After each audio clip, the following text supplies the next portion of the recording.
Une semaine d'actualité sociopolitique qui se décrypte sur ESAE TV. Chers amis internautes, bonjour, bon réveil, bienvenue sur Info Hebdo de ce samedi 6 avril 2024. Je dis bien 6 avril, il y a exactement 8 ans qu'accédait au pouvoir le président Patrice Talon. On en parlera de façon sommaire et expéditive avec les invités de ce matin, notamment Arimi Choubadé et Fernando Khessou. On parlera également du code électoral qui a été modifié et complété. Et avec le temps, s'il nous le permet bien évidemment, on fera quelques commentaires sur l'actualité au Sénégal et au Togo. Avant de retrouver les invités pour démarrer avec le décryptage du jour, chers amis internautes, je vous invite à suivre cette pub de l'École supérieure d'administration, d'économie, de journalisme et des métiers de l'audiovisuel ESAE qui vous présente les filières disponibles pour la rentrée universitaire, la rentrée en cours 2023-2024. L'École supérieure d'administration, d'économie, de journalisme et des métiers de l'audiovisuel ESAE offre de nouveaux challenges pour l'année universitaire 2023-2024. Étudiantes et étudiants, parents d'élèves nouveaux bacheliers, ESAE, c'est la garantie d'une formation de qualité à des conditions très avantageuses. À Gbedjromede, à Papa, à Boumekalavi et Parakou, inscrivez-vous en administration générale, administration du travail et de la sécurité sociale, trésor et finances publiques, impôts, diplomatie et relations internationales, journalisme et métiers de l'audiovisuel, gestion des marchés publics, planification et développement local, sciences économiques, sciences juridiques et toutes les filières des sciences de gestion. ESAE vous offre des bourses, demi-bourses et de réductions pour les premières inscriptions dans toutes ces filières. Waouh! En licence 1, 2 et 3 et en master, bénéficiez jusqu'à 50% de réduction sur tous nos sites. N'est-ce pas génial? Infoline. ESAE Gbedjromede, 3e rue à droite en quittant le carrefour Le Jador pour la BIBE Jéricho ou au plus 229 90 93 65 21 98 98 14 00 à Kpakpa au plus 229 52 88 33 33 à Boumekalavi au plus 229 52 88 44 44 Parakou au plus 229 52 46 12 12. ESAE, l'excellence à un nom.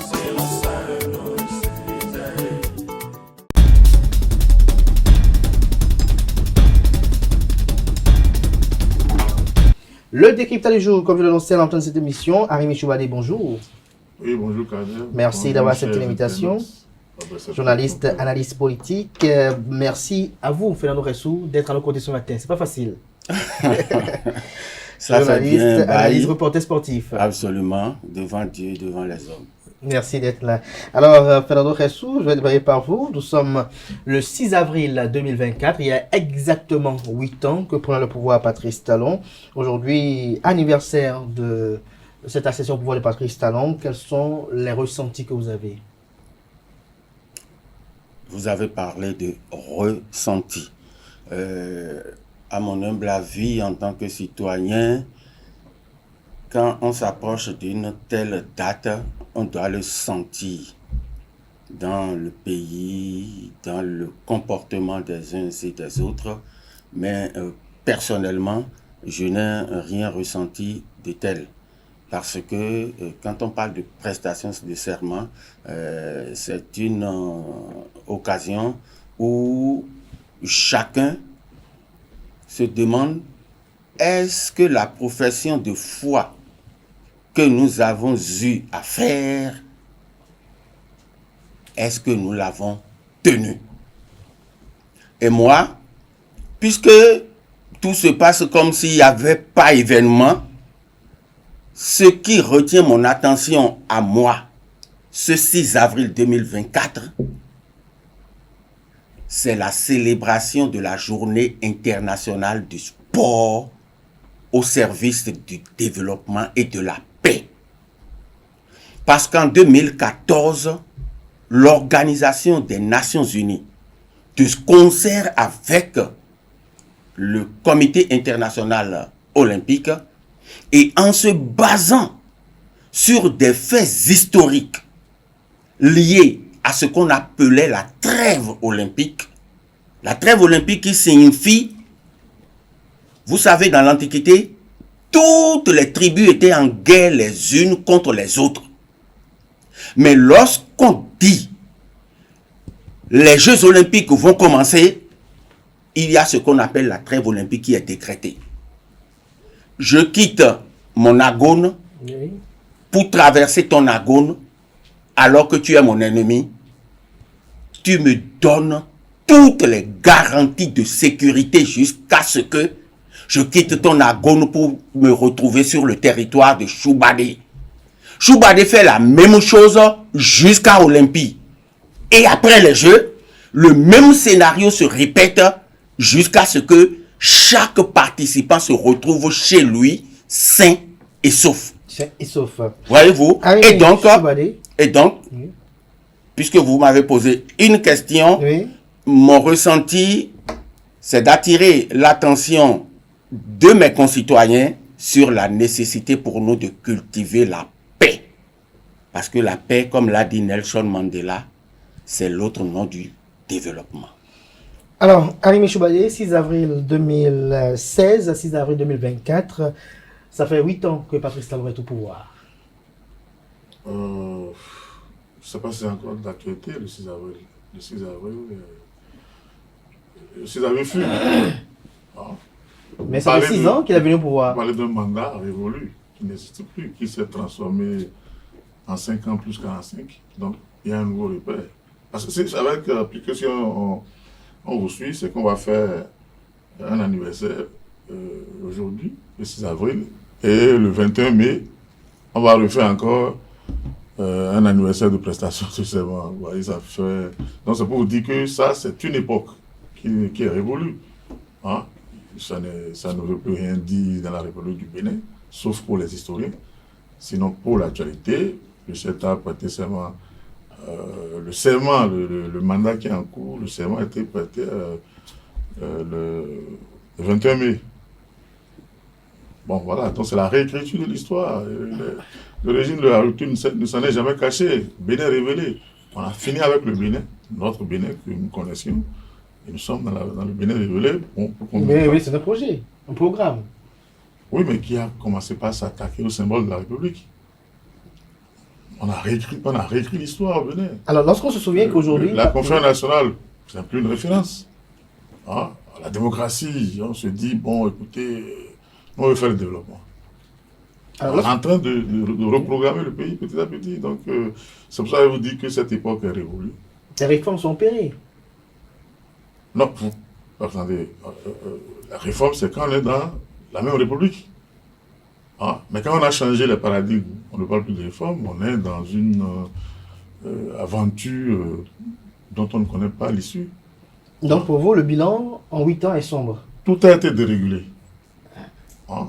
Tout ce qu'on savait déjà à l'époque. On disait même qu'on était dans le confort. Je me demande pourquoi on ne peut pas être dans le confort chez nous.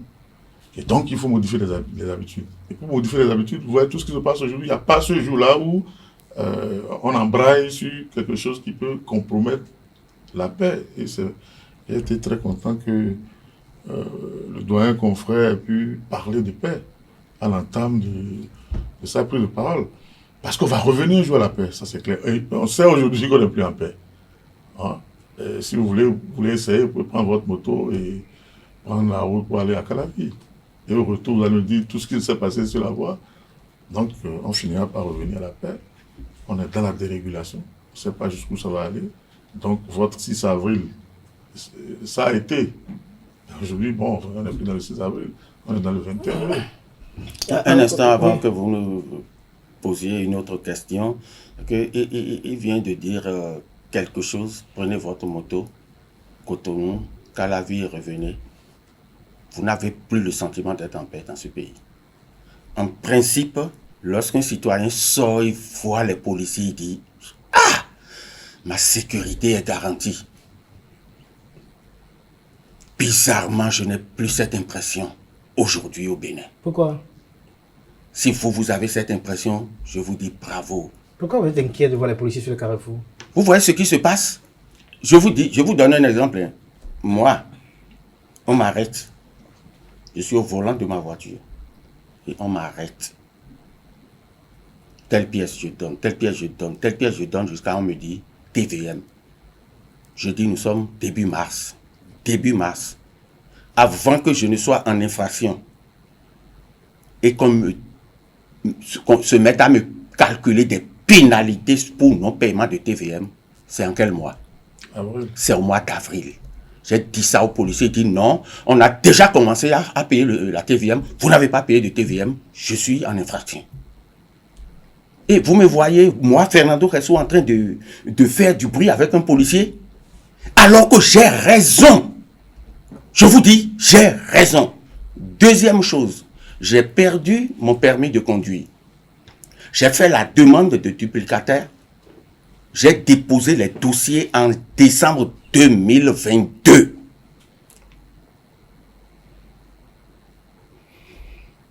Toute l'année 2023, je n'ai pas eu mon permis. Je ne peux pas vous dire le nombre de fois que j'ai renouvelé l'attestation provisoire. La dernière fois, je dis, mais attendez, je suis allé les voir, je dis, mon permis est prêt? On dit, oh non. On m'a dit non. Je dis, mais l'attestation provisoire, là, il reste quelques jours pour que ça finisse. Ils disent, oh, même si un policier vous arrête, dites-lui que vos dossiers sont en cours de traitement. Les attestations provisoires périmées. Et curieusement, ce jour-là, la dernière aussi était dépassée. Mais moi, je devais voyager le lendemain pour 1 mois. Donc, je me suis dit, en revenant, je me relance dans la zone. Donc, quand j'ai dit ça au policier, le policier a dit que lui, il s'en fout. Hein. Il y a un délai pour vous faire votre duplicata. Le délai n'a pas été respecté. Ce n'est pas mon problème. Moi, je suis en train de constater que votre attestation, le délai est passé. Allez vous plaindre auprès du gouvernement. Ensuite, j'ai décidé de payer la TVM en ligne.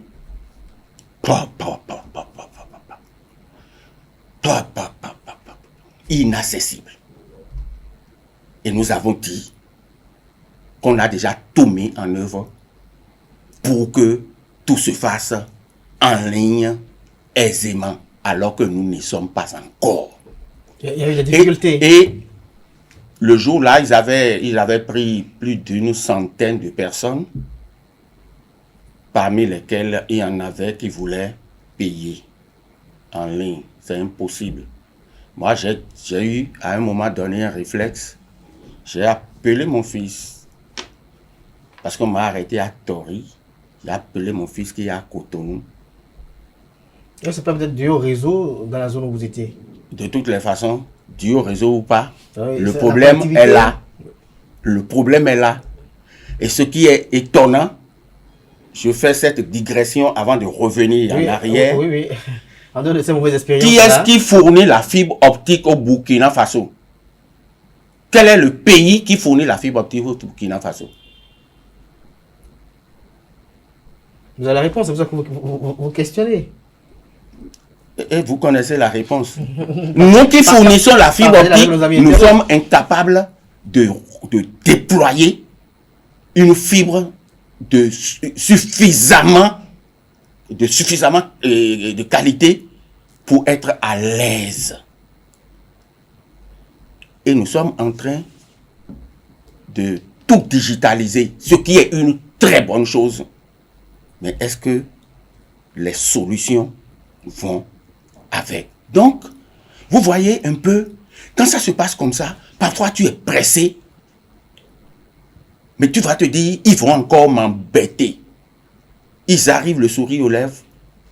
Si là où tu vas, tu es à 30 minutes de là où tu vas, sache que tu es déjà en retard. Parce que dès que tu sors une pièce, on te demande encore une autre. J'en aurais fini lorsque je vais dire ce pourquoi j'ai rebondi sur ce qu'il a dit. On arrête des gens, on dit casque débraillé, 10 000. Et quand tu lis les communiqués de la police républicaine actuellement, c'est pas le montant. Mais c'est incroyable. Vous mettez les populations sous stress. Ah, on va passer à une vitesse supérieure, comme si ce qui se passe maintenant là, c'est pas déjà désastreux pour les populations. Laissez-moi finir. La répression pour port de casque, est-ce que vous ne trouvez pas ça fondé? S'il te plaît. Et on va réprimer jusque dans mon village. C'est-à-dire que ce qu'on n'a jamais vu, des policiers... Vous pensez qu'au village, ils ne doivent pas porter de casque? Mais je n'ai pas dit qu'on ne doit pas porter de casque. Comprenez un peu. Et qu'est-ce qui vous gêne, oui? Ce qui me gêne, c'est ce qui se passe actuellement. Et je me pose la question de savoir si les policiers travaillent vraiment pour Patrice Talon ou s'ils travaillent contre Patrice Talon. Dans le cas, il travaille Moi, pour j'ai Talon, qu'est-ce qu'il moi, peut j'ai faire? la réponse. Moi, j'ai la réponse. Elle est laquelle? Mais je me permets de dire, il ne travaille pas pour Patrice Talon. Et lui-même, s'il ne le comprend pas, oh là là. Parce que ce sont les populations qui vont voter. Et là où on est aujourd'hui, là, vous prenez 100 Béninois, le nom qui a le sourire. Ils ne sont pas d'accord parce qu'il y a Je une vous l'assure. pour port de casque. Je vous l'assure. Est-ce Est-ce que c'est répression? On a pris juste l'exemple du port de casque. On a pris l'exemple juste. Je t'ai dit. Écoutez, arrivé sur la même question. Non, je viens. Même la façon dont les gens contrôlent les vitesses aujourd'hui sur une voie, est-ce que la police doit se cacher? Oui, ça dit que peut-être pas obligé. vous considérez qu'il piège. Ça dit non. Mais est-ce que vous n'estimez pas que le citoyen normalement doit rester en règle? S'il est en règle, qu'elle se cache Si ou tu pas, me il va poses passer. cette question, c'est comme si je défendais la délinquance. Je ne défends pas la délinquance. Je dis, le policier doit se montrer. Je suis là. Et dès qu'on le dépasse, après, on peut accéder avec la vitesse. Vous avez quand même connaissance des ravages de l'excès de vitesse sur nos routes. Kader?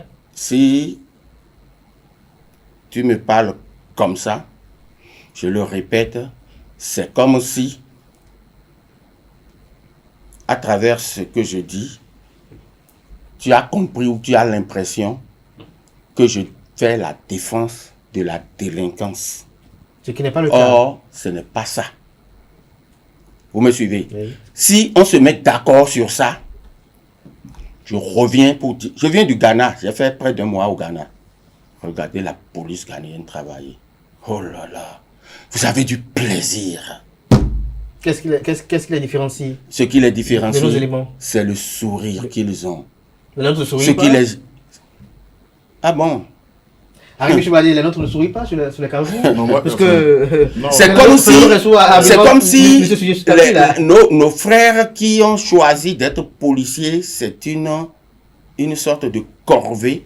Donc, ils s'acquittent. Moi, il m'est arrivé d'aller garer et d'aller féliciter des policiers. Ils ont été étonnés. J'ai dit oui. Un monsieur qui a eu un problème au carrefour. Et puis un policier qui dit, vous avez des problèmes, monsieur? Il dit oui, bon, je vous aide. Et il s'est mis à l'aider à pousser le véhicule jusque sur le bas-côté. On en voit aussi. Vous avez dit on en voit aussi. Moi, je souffrais d'arthrose cervicale. J'allais à l'hôpital. Ma femme était au volant. Le véhicule, à un moment donné, le moteur s'arrête. Elle veut relancer. C'est la complexité de la fédération. Oui, elle veut relancer et ça ne marche pas. Quand les policiers sont venus et nous avons poussé le véhicule du bas-côté, ils ont réclamé les pièces. Ils ont dit obstruction de voie publique. C'est ce qu'on a commencé ce jour-là, je dis. Alors, allez-y. Et tu me dis que quoi? Les nôtres n'ont qu'à changer. Non, qu'est-ce qu'il y a encore à dire? Chacun le vit tous les jours. Vous savez, ils font la répression de quoi? De contravention. C'est-à-dire que si vous ne portez pas le casque, c'est une contravention. C'est pas un délit, c'est pas un crime. Donc vous ne méritez pas la prison pour ça. Pour qu'on dise qu'on veut poursuivre quelqu'un pour aller l'arrêter. Il y a un problème de formation. Ce n'est que de contravention. On ne peut pas dire parce que on poursuit jusqu'à céder des coups. Oui, on ne peut pas dire parce que vous n'avez pas payé 10 000. Mais vous méritez... Parfois, comment ces situations narguent aussi les policiers. Oh là là. Vous savez, le policier, il a été formé pour tout ça là. Il n'est pas venu pour les états d'âme des uns et des autres. Il fait son travail et puis il rentre chez lui. Il ne peut pas dire oui parce qu'il me regarde, il m'a nargué. Si on rentre dans ça, ça veut dire que chaque policier viendra faire sa loi. Que dit la loi? Comment la former? Quand il voit un individu dangereux ou enfin qui a des potentiels d'agressivité, tout ça. On lui a certainement appris. Comment réagir? On va réagir. On va lancer les policiers dans la répression, de contravention, et ça va devenir comme si nous sommes dans un état de guerre. Mais, c'est-à-dire, et c'est tous les jours. Je ne comprends pas. Écoutez, si on vous arrête, moi j'ai même une difficulté par rapport aux saisies de moto. Hein? Si c'est une contravention, vous délivrez la contravention au contrevenant et il continue ce chemin. Je suppose le deuxième casque, si le passager n'a pas son casque, on verbalise le monsieur, on lui délivre sa contravention, on fait descendre le passager et il devait continuer son chemin. Il n'a qu'à payer une contravention. Oui, mais comment le contraint à payer la contravention? Il faut laisser les pièces de la moto?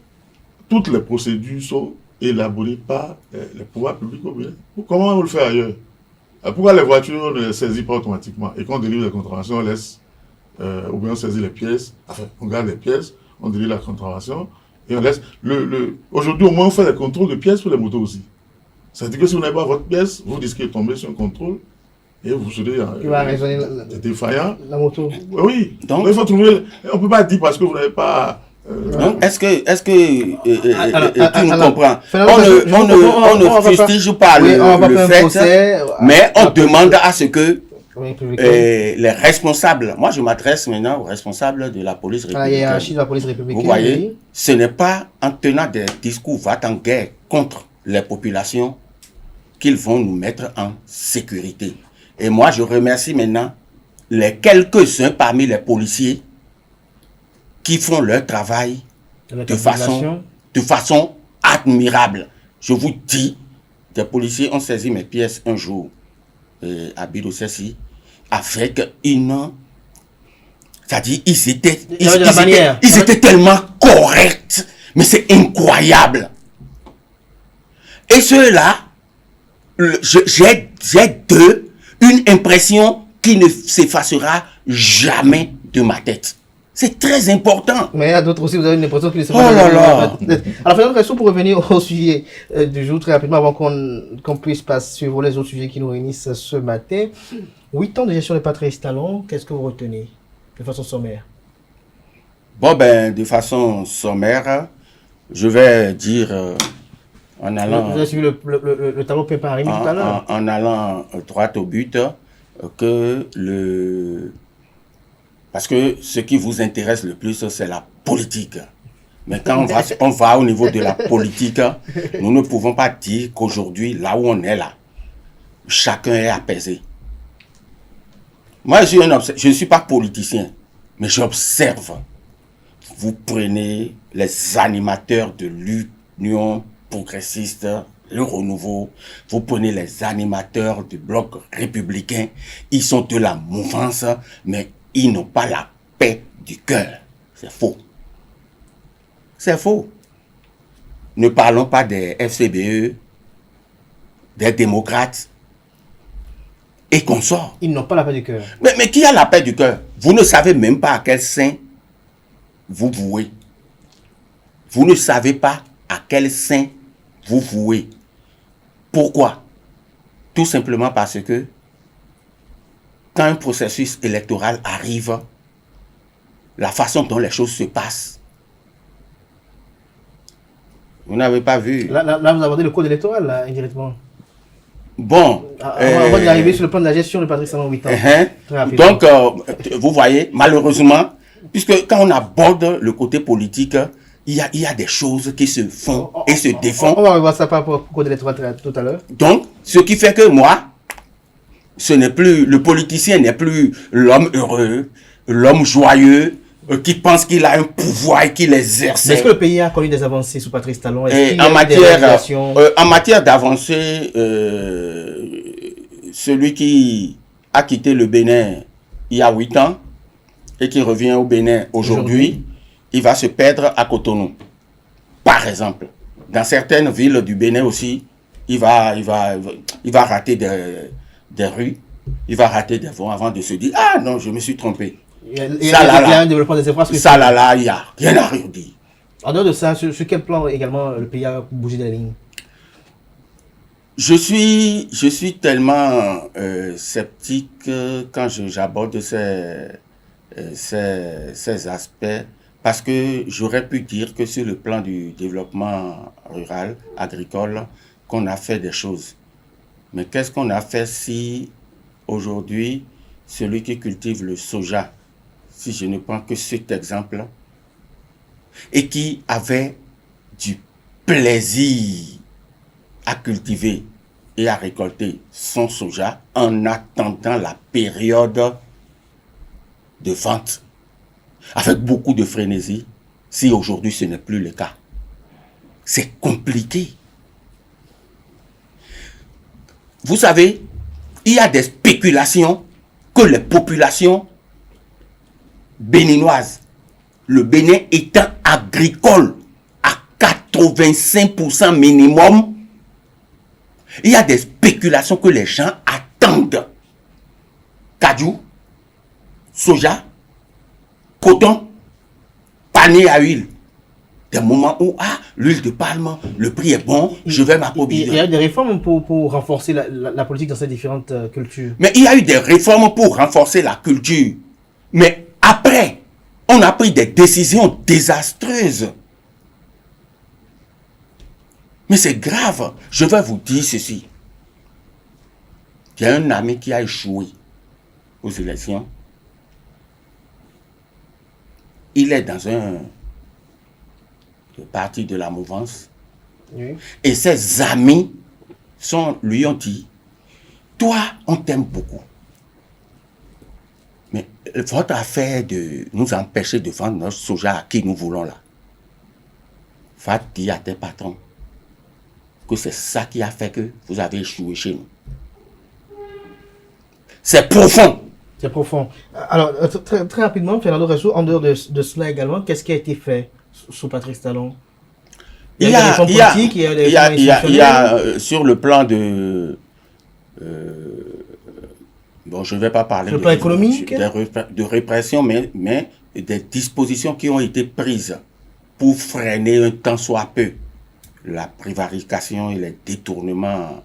La lutte contre la corruption. La corruption, vous connaissez un pays sans corruption? Sans corruption? Il n'y a pas. Oh, vous blaguez. Vous blaguez. Bon, bref, oui. Il y a eu des dispositions qui ont été prises. Mais au même moment, j'ai tout à fait l'impression que certaines dispositions ont permis à d'autres de faire la même chose. En attendant, ils ne sont pas encore rattrapés. Pour vous résumer, avec Patrice Talon, il y a eu du progrès ou du recul? On a eu énormément de progrès. Le pays avance. Hein. Avance. Le pays avance. Seulement qu'au niveau de la politique telle que nous voyons les choses, c'est peut-être deux pas en avant, un pas en arrière, deux pas en avant, un pas en arrière. Si on ne fait pas du surplace, on n'avance pas. On revient dans un instant par rapport à la politique lorsqu'on va aborder le code électoral. Arim Chouadé, vous, qu'est-ce qui...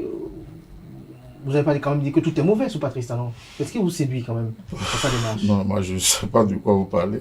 Vous savez, c'est très difficile de nous prendre pour des acteurs politiques. Hein? C'est vrai, non, attendez, on a des difficultés réelles à faire des analyses en tant que journaliste parce qu'on n'a pas de choix de plusieurs avis. Hein, l'expression est presque à sens unique. À un moment donné, on peut me dire qu'il n'y a même pas d'expression. Parce que ceux qui gèrent ne rendent même pas compte parce qu'ils savent qu'il n'y aura pas de contradicteur. Et donc ça devient difficile que pour nous, par exemple, on dit le Bénin avance. C'est un slogan. On devrait venir avec des statistiques pour dire oui. Je vais donner un petit exemple. Le président actuel, je crois qu'un an, un 1er août, il a réuni les journalistes, il a voulu faire talk show, questions-réponses, et il disait que le régime qui est passé, le régime Yahi, lui a laissé 1200 milliards de contrats de route. Ce n'est pas des projets. C'est-à-dire les contrats sont déjà signés et les routes peuvent commencer. Et il ajoute que mais lui, il pense que bon, c'est trop. Que faire des routes, c'est pas ça qui compte. Que lui, il voudrait investir dans l'agriculture, etc., le tourisme, machin, pour qu'il y ait plus d'harmonie dans la... Voilà. Ça, c'était le tableau. Ça, c'est statistique. Mais vous savez très bien que ce régime a perçu plus de taxes et d'impôts que n'importe quel régime. On a mis tout à l'heure parlé de TVM, qui n'existait pas. Et vous avez vu le montant des TVM. Et en dehors de ça, vous avez tous les services sociaux, enfin la plupart des services sociaux ont été supprimés. On dit tous. On dit, ça rapporte quoi? On dit, on dépense tel nombre de milliards pour les dialyser. La réflexion du régime, c'est quoi? Ça rapporte quoi? Rien. On supprime. Hier, on a vu la construction d'hôpital de référence. Il y avait des hôpitaux dans le pays. Hein? On avait le CNHU, on a eu les hôpitaux, comment vous appelez, des trucs des armées, qui a pratiquement... Oui, à Parakou comme ici. L'hôpital d'instruction des armées. À Parakou comme ici. Tout ça existait avant que le régime ne vienne. Ne me dites pas que bon, il n'y avait pas d'hôpitaux. Je vous dis qu'ils perçoivent plus de taxes et d'impôts que n'importe quel. Donc oui, ils sont à même de supporter ces charges-là. Donc par rapport, quand vous prenez tout cet effort qu'on demande à la population et ce qui est réalisé, prenez le panier de la ménagère, qu'est-ce que c'est ajouté? Vous voulez me dire que vous voulez parler du cajou grillé. C'est ça qui s'est ajouté au panier de la ménagère. En dehors de ça, dans le panier de la ménagère, vous devez ajouter les frais de dialyse pour un des membres. La femme, ce qu'elles ont eu, la césarienne gratuite est devenue quoi? Alors quand on supprime les services sociaux pour aller construire des routes, et avec ça on trouve des formules de pays avance, il y a un problème. Et n'oubliez pas, les soutiens vont brandir l'arche, par exemple, l'assurance pour le renforcement du capital humain. Bon, moi je ne sais pas encore ce que c'est, parce que ça n'a pas encore atteint moi mon foyer. Je parle de ce que c'est. Jusque là encore on est dans les slogans. On connaît l'âge depuis le régime Yahi. Mais ça n'a jamais été vraiment effectif. Oui. Et donc, quand on parle comme ça des statistiques, et n'oubliez pas qu'il y a un bilan humain. Hein? Les Béninois qui ont été tués, les militaires qui ont été tués, blessés, qu'on a exposés, que tout le monde est allé visiter à l'hôpital. On a oublié ça? Oui, ça ne fait pas partie du bilan du régime. Mais ça, c'est du sang de Béninois. Vous voulez qu'on couvre le sang de ce qu'on appelle les réalisations et après on fait le bilan. Vous ne pouvez pas, sur les droits de l'homme, être aussi catastrophique et prétendre que, bon, on peut présenter des bilans. On n'est pas en Corée du Nord, on est au Bénin.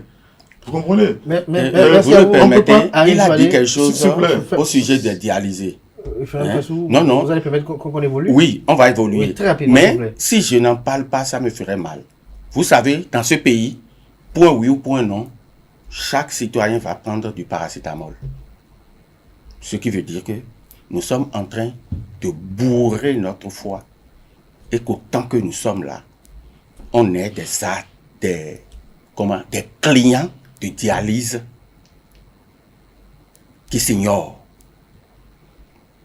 Au Burkina Faso à côté, par exemple, pour monter sur la liste de ceux qui vont bénéficier de la dialyse, vous devez payer 500 000. Le gouvernement vient d'annuler ça. Et après, il y a des frais que vous devez payer chaque semaine.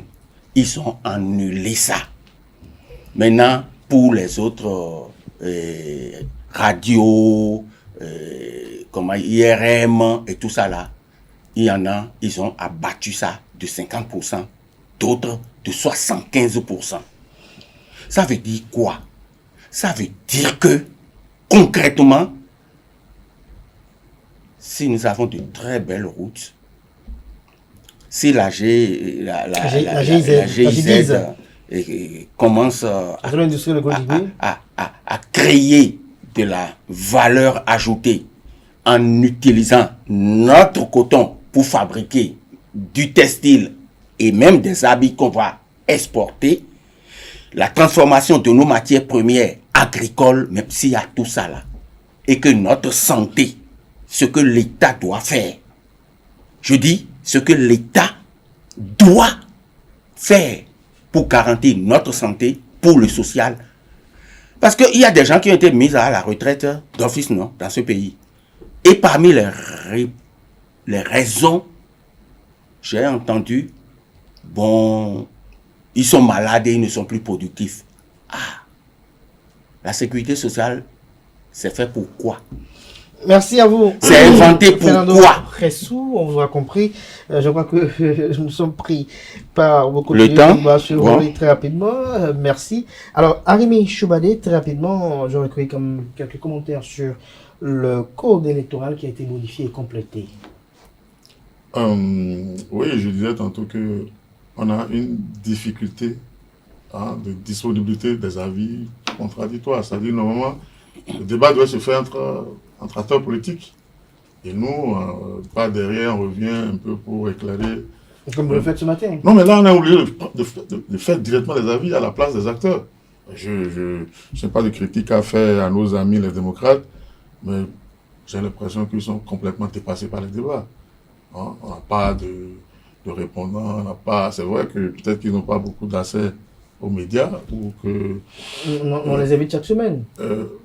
Oui, enfin. Personnellement, je les invite. Il y a exactement 7 jours, je crois. Ce que je dis, c'est qu'à l'interne, il y a un véritable problème d'organisation. C'est-à-dire que sur le plan du sport, on ne sait pas qui est le répondant. Le stade de l'Amitié vient d'être déclassé pour les matchs officiels de la CAN et de la CAF. Là, vous êtes entre le BP. Non, c'est pour vous dire. Oui, parce qu'il est là, donc le sport est venu directement. Donc, sinon, sur le plan, on a parlé de dialyse. C'est à 2500, la science au Burkina Faso, qui est en guerre contre le terrorisme, qui est sous sanction, etc. Et nous, où on a augmenté les tasses et tout ça, et c'est en ce moment que la solidarité nationale au Bénin est devenue ce qu'elle est aujourd'hui. Je vous dis, c'est vrai qu'aujourd'hui, au niveau de ce qu'on appelle l'opposition organisée, enfin, de l'opposition qui n'est pas organisée, on n'a pas de répondant en tant que tel. Et donc, nous, on va faire office peut-être d'opposants, si vous voulez. Sinon, ce code-là, c'est un dol. Ce code-là ne devrait même pas exister juridiquement. Il y a une décision, sinon des décisions, que je vous rappelle souvent ici, de la Cour africaine des droits de l'homme, qui ont rendu caduque ce code qu'on est en train de modifier. Caducité, vous avez beaucoup cette expression. De modifier, de torturer. Oui, la Cour africaine des droits de l'homme a demandé de retourner au code consensuel de 2013-2014, parce qu'on avait frôlé une crise en 2011, avec tout ce qu'on sait sur le chaos de Yahi, la liste électorale, les conditions même dans lesquelles les élections ont eu lieu, où la Cour constitutionnelle elle-même s'est fait sa liste.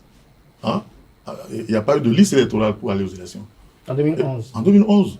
Et donc, oui, comme on a frôlé la catastrophe, il y a eu beaucoup de facilitateurs qui sont entrés dans le jeu pour faire établir un nouveau code électoral. D'abord, c'est en ce moment-là qu'il y a le code électoral. Il n'existait pas de code électoral au Bénin. Il y avait des tests et passes à chaque élection. On faisait la loi portant règles particulières, portant règles générales, sur telle élection, sur telle autre élection. Rien que le processus de la décentralisation, il y avait au moins 5 ou 6 lois qui réglementaient la décentralisation. Donc il fallait regrouper tout ça là dans un document unique qu'on a appelé code. Et on pensait que bon, ce document allait durer dans le temps, résister aux aléas. Mais dès qu'un camp a gagné les élections en 2016, ils ont enclenché un processus pour modifier. Et c'est ça qui nous amène, et chaque jour davantage, on fait ce qu'on est en train de faire là, on exclut, parce que quand il y a l'exclusion, ce n'est pas l'exclusion même des partis politiques, c'est les exclusions de certaines communautés. Quand on vous dit de faire 20%, on sait très bien qu'il y a des communautés qui n'atteignent même pas 3-5% de leur localité, de la circonscription électorale. Et ceux-là sont d'office exclus. On va me dire, oui, ils auront qu'on appelle-t-on, des répondants dans les partis, mais ce n'est pas de ça qu'il s'agit. Le vote, que devient le vote? Le vote n'a plus sa raison d'être. Et on est sorti de la conférence nationale en parlant de multipartisme intégral. Ça veut dire que c'est l'électorat qui choisit. On a eu des élections ici, on a eu 33 listes. Est-ce que ça va tuer quelqu'un? Au Bénin, pour faire un parlement où il y aura 2 partis, des gens sont morts. On a fait des parlements où il y a eu combien? 7, 6, 10 partis. Personne n'est mort. On ne trouve pas de contestation électorale. Donc aujourd'hui, le code là, c'est un dol, c'est une tricherie. Et chaque jour, on ajoute un pas davantage. Vous avez vu en pleine élection ici, on allait modifier ce code là pour permettre aux partis. Aujourd'hui, pour permettre aux partis de désigner directement des maires. Parce que dans l'application, on ne pouvait pas faire, on a arrêté le processus électoral, on allait modifier. Parce qu'on est dans le dol permanent. On est dans la tricherie, on est dans la manipulation. Et ce code-là, normalement, tout le monde sait ce qui va arriver si on doit appliquer ce code-là. Tout le monde le sait. Qu'est-ce qui va arriver, selon vous? Le code était moins compliqué que ça. On a eu des morts en 2019. On a eu des tués, des CA. S'il vous plaît. On parle du Bénin. On ne parle pas du Sénégal. On parle du Bénin. Au Sénégal, ils sont contents de se faire tuer à chaque élection 100 personnes et après on dit miracle sénégalais. Ce n'est pas le cas au Bénin. On ne peut pas faire. Ils ne sont pas tués. Comment vous n'avez pas dit que depuis 2021 aujourd'hui. Depuis que Sonko a été à chaque démêlé judiciaire. Vous savez le nombre de morts qu'il y a eu. Tout à fait. Vous savez le nombre de milliards de destructions. Tout à fait. Et depuis Ouad, hein, c'est pas récent. À chaque élection au Sénégal, c'est des destructions rituelles.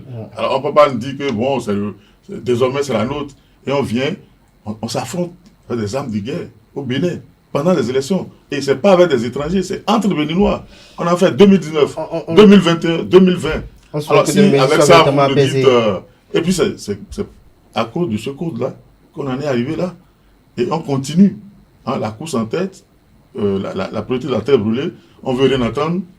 À chaque fois quand on vient, on promet encore, hein, ils ont une expression, qu'il y a le loup qui vient. Hein, que du loup arrive encore. Et donc, on va encore modifier le code. Moi, je vais faire un pari avec vous. J'ai l'impression qu'on veut mettre dans ce code le nom du prochain président de la République en 2026. Si je perds mon pari, il n'y a pas de problème. Je prends le risque. Tu as déjà perdu ton pari. Bon, écoutez, moi, ce qui me gêne, c'est le fait que au Bénin, les élections ne sont plus des occasions de fête. Pourquoi? Parce que avant là, il arrive que des cortèges de la RB et des cortèges du PRD se rencontrent. Les autres sont en train de chanter et de danser. Et tout le monde se met ensemble, on chante, on danse. Des étrangers ont vu ça. J'ai eu des confrères qui avaient vu des choses comme ça. Ils ont dit c'est incroyable. C'est extraordinaire. Que eux, ils ne peuvent jamais rêver de ça dans leur pays. C'était des confrères gabonais, congolais et camerounais à l'époque. Jamais. Maintenant là, tout ça là a disparu. C'est pour ça que je suis peiné. C'est au Bénin, quand quelqu'un meurt, ça a une résonance particulière. Ça a une résonance particulière parce que, je vais encore donner l'exemple de nos amis congolais. Quand je leur ai dit que le président Mathieu Kérékou, qui est du Nord, qui est polygame, la plupart de ses femmes sont du Sud, ils ont dit que ça ne peut jamais se faire chez eux. Tu peux être président de la République. Et tu vas quitter ton ethnie pour aller prendre femme où? Tu es qui? Et j'ai souvent dit, si Modeste Kérékou a des problèmes à Cotonou et on le poursuit, il arrive à Covey, on va lui ouvrir la porte, il va rentrer dedans. S'il dépasse Covey, il arrive à Dassa, il prend la route d'Awaya. On va lui ouvrir la porte. Parce que à Awaya, chez Khessou, là, il est chez lui. Vous comprenez? Chez nous, là, c'est-à-dire, on est entremêlés.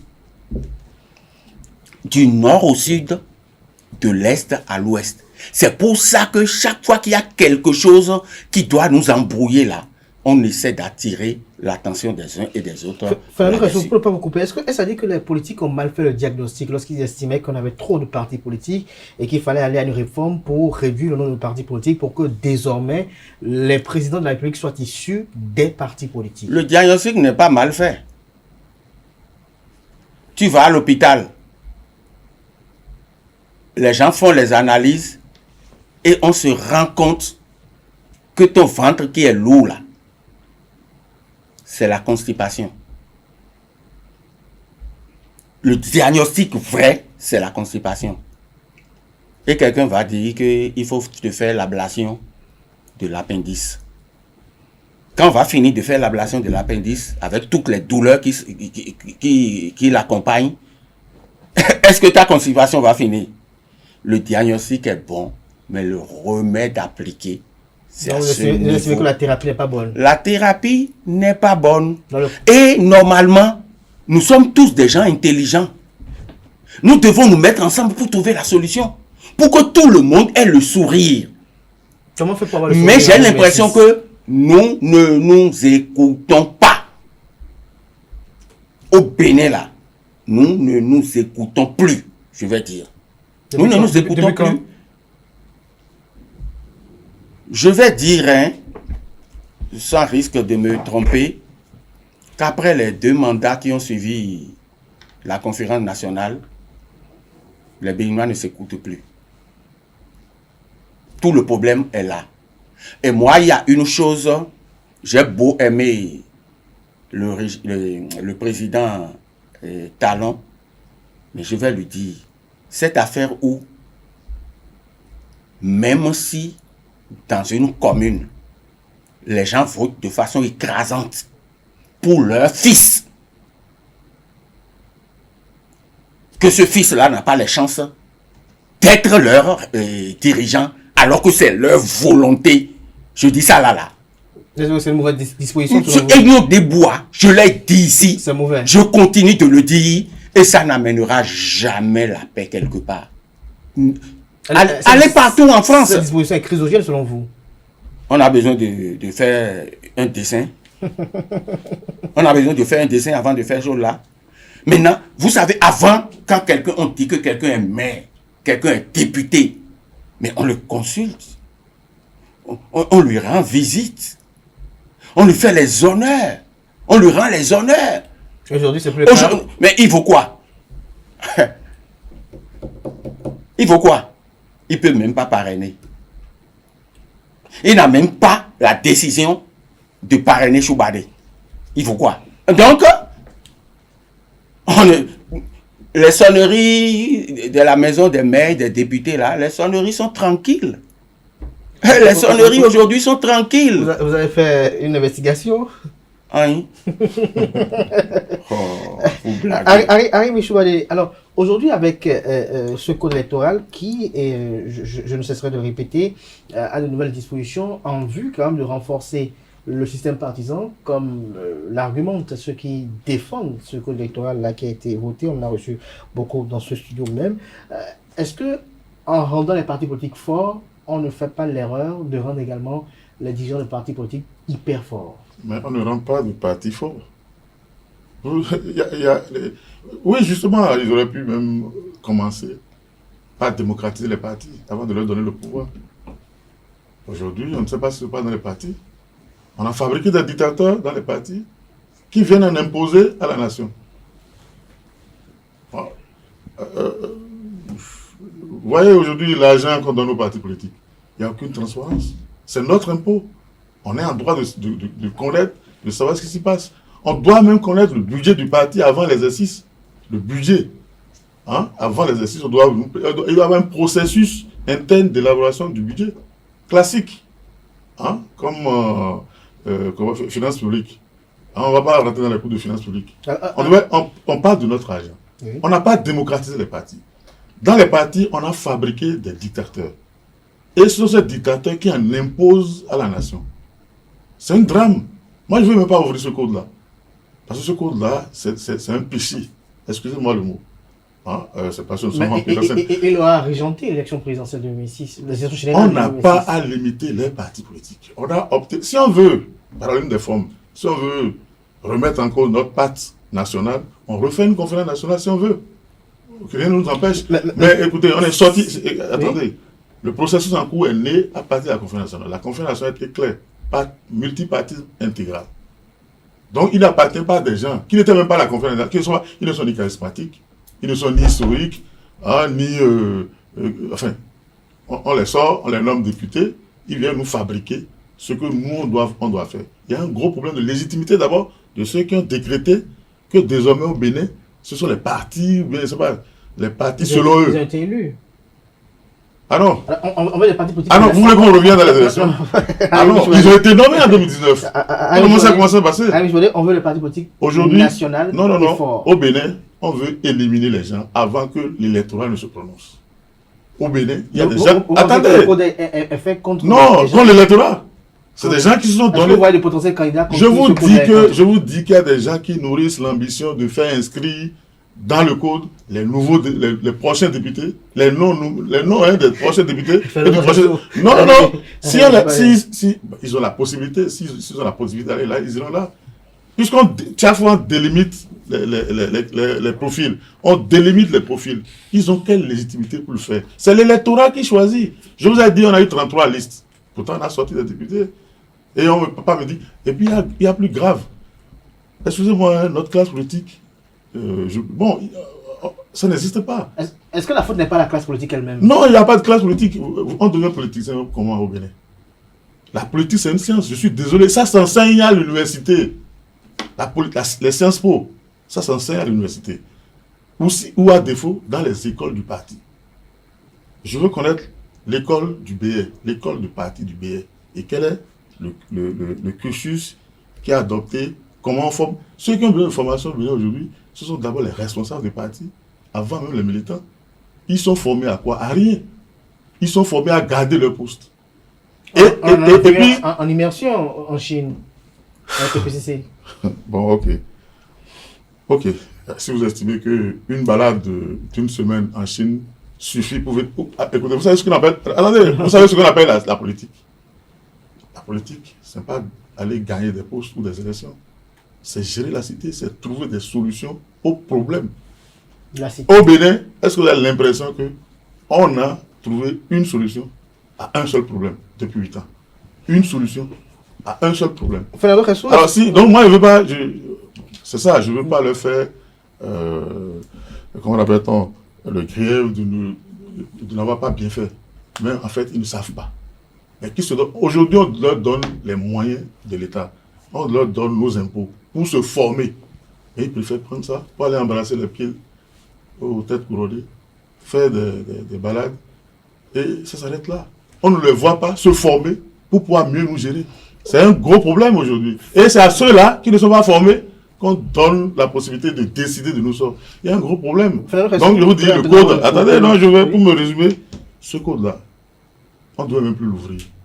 On doit jeter ça pour retourner au code consensuel qui a permis leur élection, qui a permis à Patrice Talon de venir au pouvoir en 2016.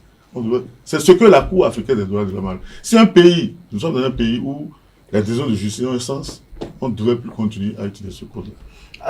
Alors, Fernando Ressout, très rapidement, est-ce que vous pensez que ce code a été rédigé contre des candidatures?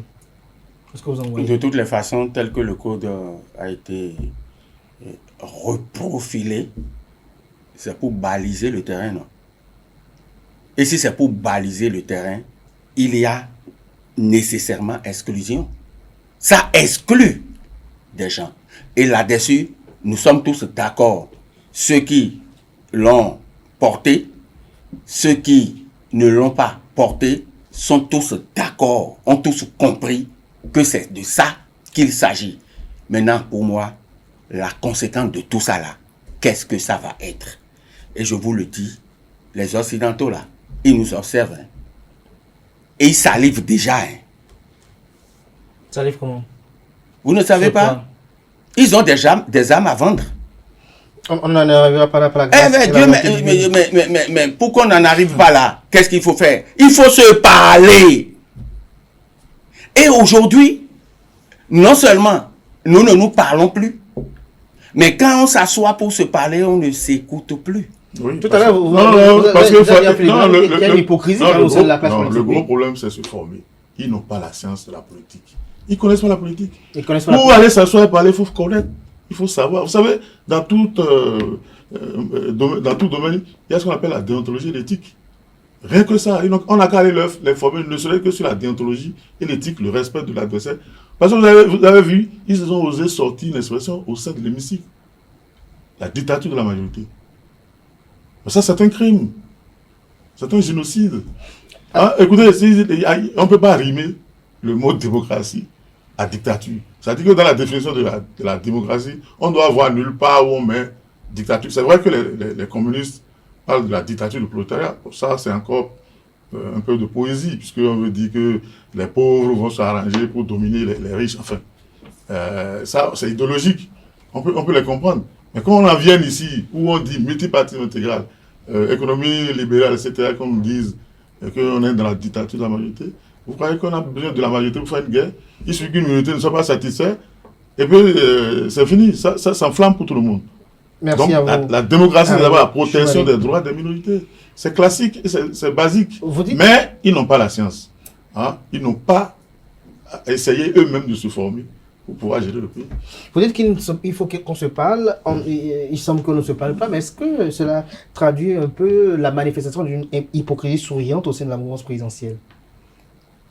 Bon, Parce qu'on entend pour la plupart du temps, même lorsque nous, journalistes, on reçoit peut-être des invités, on entend pour la plupart des gens disent, même les soutiens, même ceux qui ont fait, voilà ce qu'ils disent. On a comme l'impression que même ceux qui défendent disent autre chose derrière et devant les caméras disent autre chose carrément. mais c'est clair, non? Ce que je suis en train de dire là, depuis là, vous ne m'avez pas encore compris. J'ai dit, ceux qui sont pour et ceux qui sont contre le code savent que c'est un code chrysogène d'exclusion. J'ai donné l'exemple de mon citoyen, de mon compatriote qui a été plébiscité dans sa zone, mais qui ne pourra pas être installé parce qu'il n'appartient pas à un parti qui aurait rassemblé 15% ou 10% ou 20% au plan national. national. Maintenant, désormais, c'est 20% dans chacune des circonscriptions électorales. Alors, vous voyez? nous allons peut-être observer, nous allons peut-être observer les jours à venir pour voir si éventuellement peut-être l'actualité va connaître de nouveaux rebondissements. On attend de voir.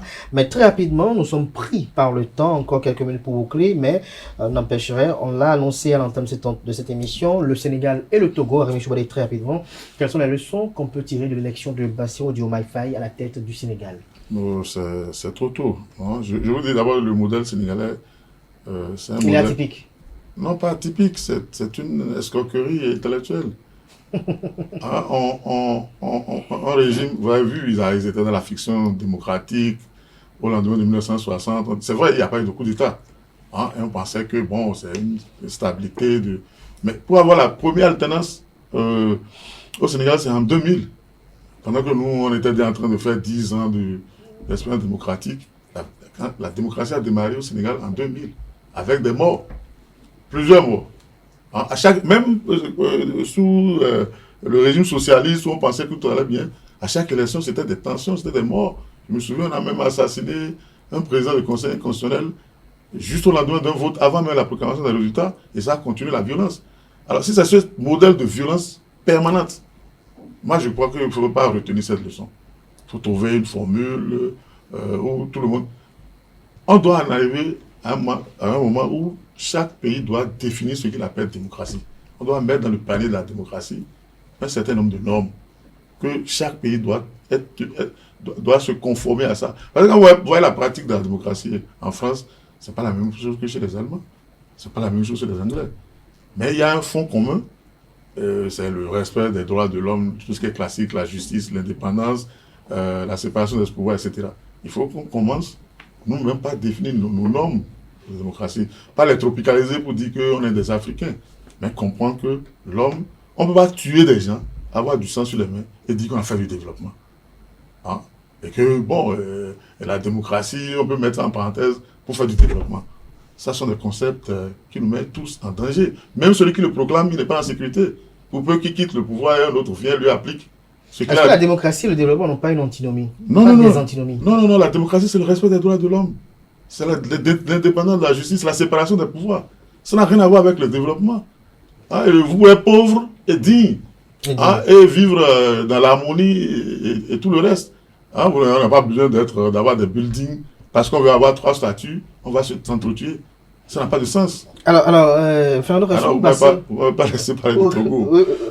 Non, pour le Togo, je reviens dans un instant pour le Togo. Mais Fernando Rassou, par rapport au Sénégal, Bassirou Diomaye Faye qui est élu sous le tutorat, si on peut le dire ainsi, de Ousmane Sonko, est-ce que vous, en tant qu'observateur, vous pensez que cette amitié va résister aux enjeux colossaux du pouvoir d'État?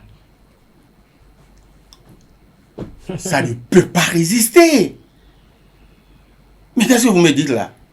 Prenez Blaise Compaoré et Thomas Sankara, qui ont grandi ensemble. Blaise allait manger, c'est la maman de Thomas qui préparait à manger aux deux, qui ont fait formation militaire, qui sont revenus toujours collés, serrés.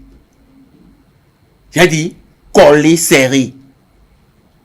Maintenant, des individus qui se sont retrouvés dans un parti, alors qu'ils n'ont pas passé leur enfance ensemble,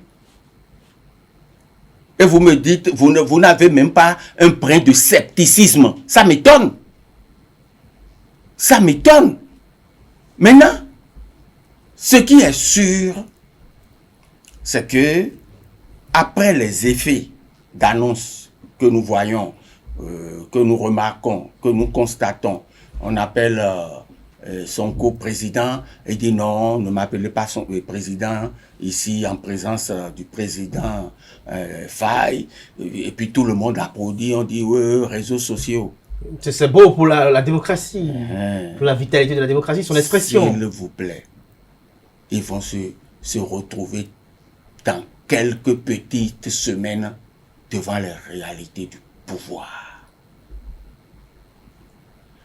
Vous avez vu la manière dont les Sénégalais se sont mobilisés, les jeunes se sont mobilisés pour les porter. Et c'est là que se trouve le danger. C'est là que se trouve le danger. Au Sénégal, les questions de chômage, c'est plus important qu'au Bénin.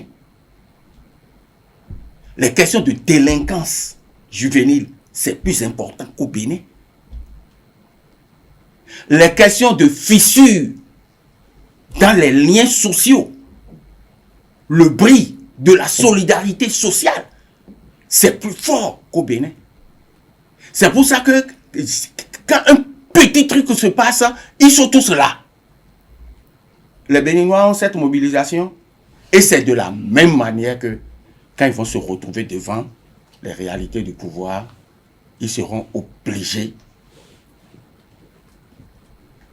de revoir leur copie et c'est à ce niveau que ça va, les points d'achoppement vont commencer et ça ne va pas rater.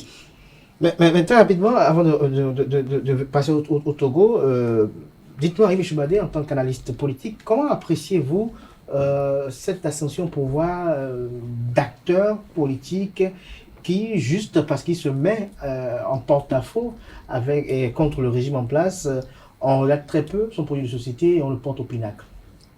Non, il faut remarquer au moins que malgré tout, Sonko avait un discours. Peut-être il s'est formé, on a l'impression, on sent quand même que c'est quelqu'un, pendant sa traversée du désert, s'est formé. Et chaque fois quand il parle du régime de Macky Sall, il disait qu'ils ne sont pas incompétents, qu'ils ne savent pas identifier les priorités. Oui, c'est ça que nous avons ici. Ils ne sont pas formés.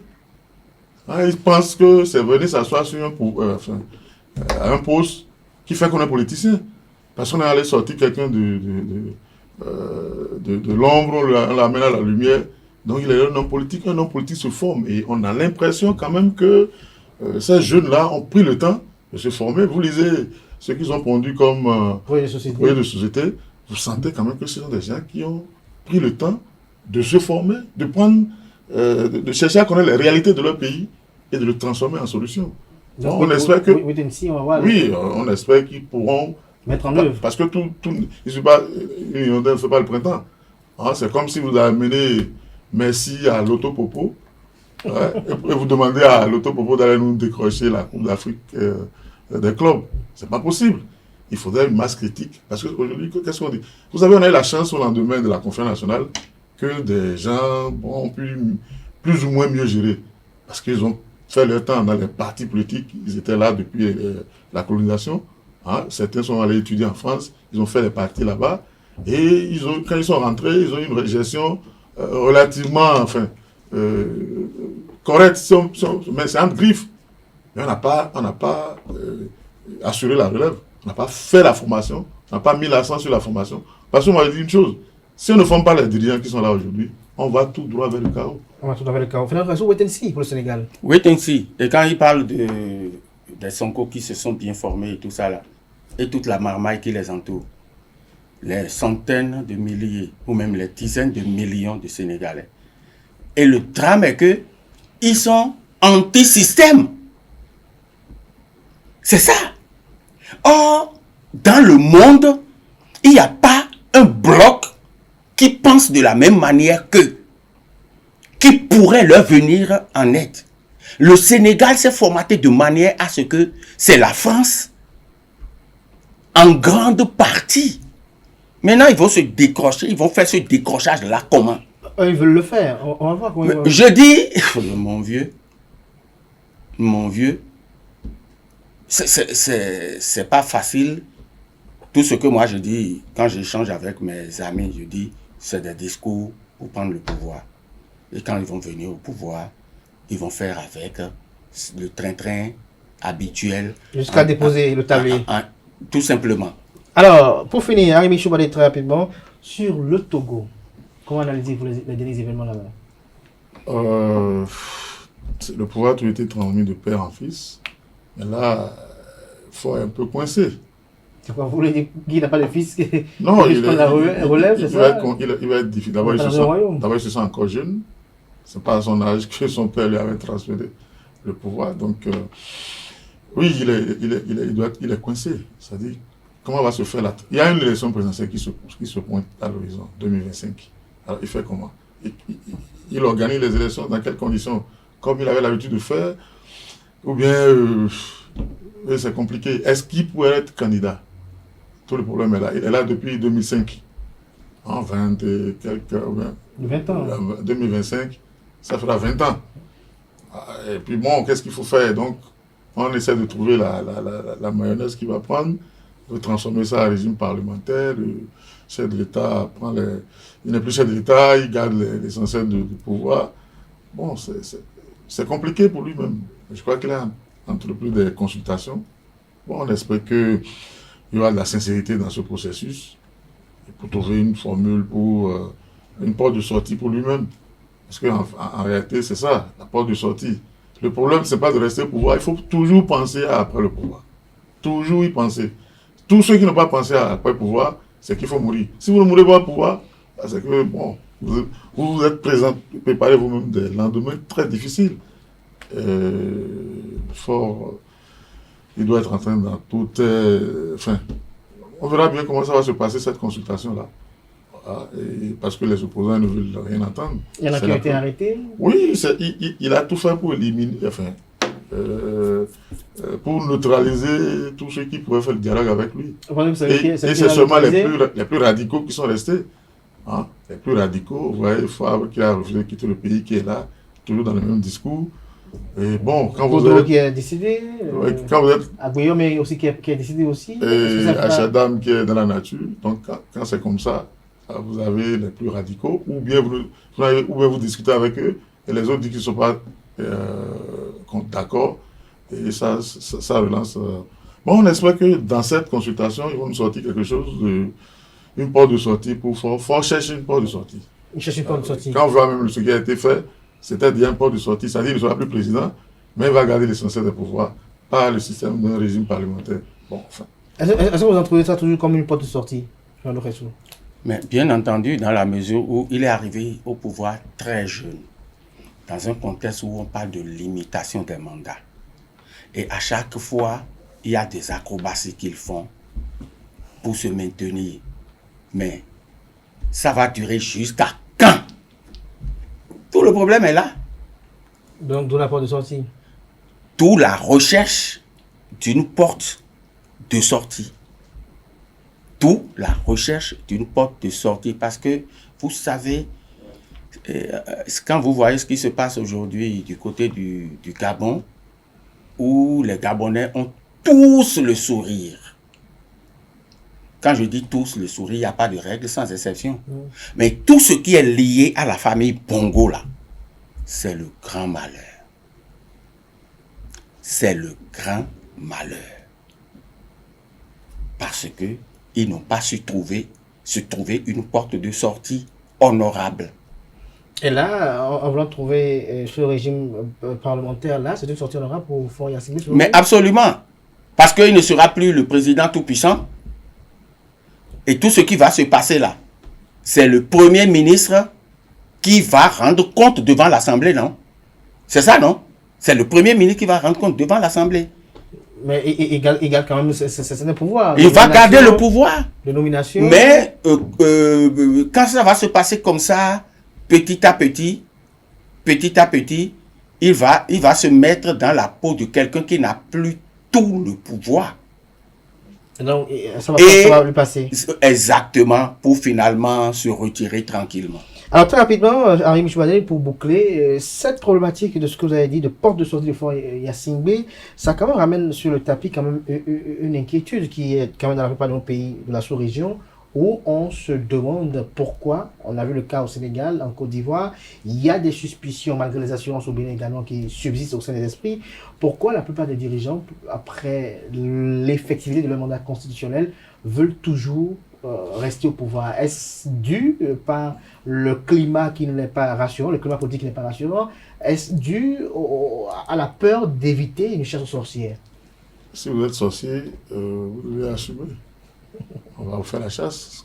Si vous comportez comme un sorcier pendant que vous êtes au pouvoir, pourquoi quand vous allez quitter, on ne va pas vous faire la chasse? Ça, c'est... Nous sommes dans le cas au Bénin. Hein? Vous avez Patrice Talon qui dit « Ah non, moi je n'ai pas l'habitude de favoriser mes proches ». C'est-à-dire qu'il disqualifie déjà les gars de la mouvance, mais il garde les opposants en prison. Donc nous sommes dans une impasse. Ça veut dire, bon, en fait, il n'est d'accord que pour lui-même. Et il dit, je veux être actif après 2026. Allez, ça dit que tout doit tourner autour de lui. Pas les amis, pas les adversaires, mais moi-même. Il faut trouver la formule pour mettre tout ça en musique. Et c'est pour ça que nous avons des codes alambiqués, des lendemains auxquels personne ne veut réfléchir. Aujourd'hui, personne ne veut penser à ce qui va se passer en 2026 parce qu'on est dans le... C'est pour revenir à la formation. Il faut que nous ayons des hommes formés à la politique. Formés à la politique. Parce qu'aujourd'hui, moi, non, on dit les hommes politiques. Il n'y a pas d'hommes politiques au Bénin. À moins que vous me dites que, bon, on peut se lever le matin, se débarbouiller et devenir politicien. Mais Adrien n'est pas un homme politique. Non, non. C'est pour ça que j'ai dit, les Oumbédi ont eu peut-être l'avantage d'avoir milité en France, dans des partis politiques. Ce qui les a donné quelques rudiments pour se comporter en homme politique. Les Amoussou Bruno. Hein? Voilà. Mais après eux, et puis ils étaient dans un environnement de courtisans, où, non, si Oumbédi n'avait pas eu la fortune qu'il a, il n'allait jamais avoir ce parcours-là. Vous comprenez? Les Obama sont devenus présidents de la République parce qu'ils ont présenté un discours à une manifestation qui a séduit tout le monde. Vous ne pouvez pas l'avoir au Bénin parce que vous êtes capable, vous avez maîtrisé votre discours, maîtrisé votre sujet, comme le cas des Sonko et consorts. Vous ne pouvez pas. Donc il faudrait que nous ayons une classe politique, une masse critique au sein de la classe politique qui soit imprégnée de la science politique. C'est très important. Si on néglige cet aspect-là et qu'on continue d'aller se promener dans les villages pour voir les têtes couronnées, pour aller assister au décès et consorts, à la prise des décisions, on voit les décisions que nous avons là. Fernando Ressou, un petit commentaire pour conclure, toujours lié au Sénégal, par rapport à l'après-pouvoir de nos dirigeants africains qui, pour la plupart du temps, après les mandats constitutionnels, cherchent à trouver des alchimies, toujours, soit pour être toujours dans le jeu politique, ou peut-être pour s'éterniser au pouvoir. Vous savez, lorsqu'on a été au pouvoir pendant 5 ans, 10 ans, et qu'on doit céder le pouvoir, on se questionne, on se pose soi-même des questions et on est obligé de chercher à trouver des solutions pour l'après-pouvoir. Certains commencent à se poser ces questions tardivement. C'est ce que Macky Sall a fait. Et puis il dit, bon, ok, je repousse les élections. Lui, président, démocrate, sans chercher à réfléchir par rapport aux conséquences de cette décision. Et face au tollé, il a dû faire machine arrière. Il a abdiqué. Il a totalement abdiqué. Il a adopté un profil bas, très bas. Et vous avez vu ce que la nature lui a fait. Les 2 jeunes qu'il a envoyés en prison, sont venus lui rendre visite au palais présidentiel pour lui dire on est là pour que tu nous remettes le pouvoir. Ce qu'il avait déjà pressenti depuis, ici est opposé, et finalement, c'est arrivé. Voyez-vous? Donc, je crois que tout le monde n'est pas Mathieu Kérékou. Tout le monde n'est pas Goodluck Jonathan. Tout le monde n'est pas Olusegun Obasanjo, parce que tous ceux-là, Olusegun Obasanjo, il a de l'occupation. C'est un agripreneur, un grand entrepreneur agricole qui, sans le pouvoir, détient un pouvoir économique immense. Voyez-vous? Alors, si vous êtes dans cette disposition-là, dans cette situation-là, vous remettez le pouvoir politique sans réchigner. Sans réchigner. Merci à vous, Fernando Resso, pour vos analyses de ce matin. J'espère qu'on vous reverra encore incessamment. C'était un réel plaisir de vous avoir retrouvé. Merci à vous, Arimi Choubadé, d'être toujours disponible. Chers amis, voilà qui vient mettre un terme au décryptage de ce jour. Vous avez si bien pu comprendre, c'était avec Fernando Resso, qui est journaliste, observateur, reporter sportif. Il était face à Arimi Choubadé, journaliste, analyste politique. À présent, chers amis, je vais prendre congé de vous. On va se retrouver demain dimanche pour l'inviter. Portez-vous bien et belle suite de programmes sur ESAE TV.